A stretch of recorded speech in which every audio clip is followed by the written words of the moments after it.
যে দুই ছাত্র উপদেষ্টা অন্তর্বর্তী সরকারে রয়েছে তাদের সাথে জাতীয় নাগরিক পার্টির কোনো সম্পর্ক নেই।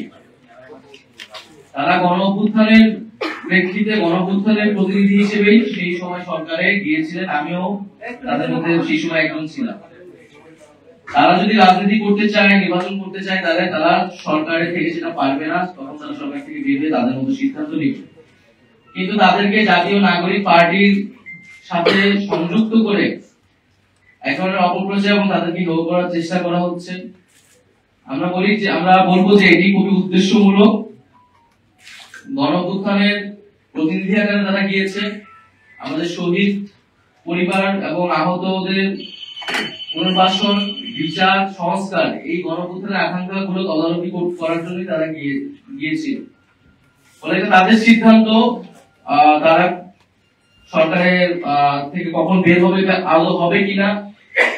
কিন্তু আমরা আমাদের প্রত্যাশা যে গণ অভ্যুত্থানের আকাঙ্ক্ষার ভিত্তিতে সরকার গণ অভ্যুত্থানের বৈধতা, সেই আকাঙ্ক্ষাগুলো বাস্তবায়নে ছাত্র উপদেষ্টা সহ সকল উপদেষ্টা একত্রে কাজ করবে।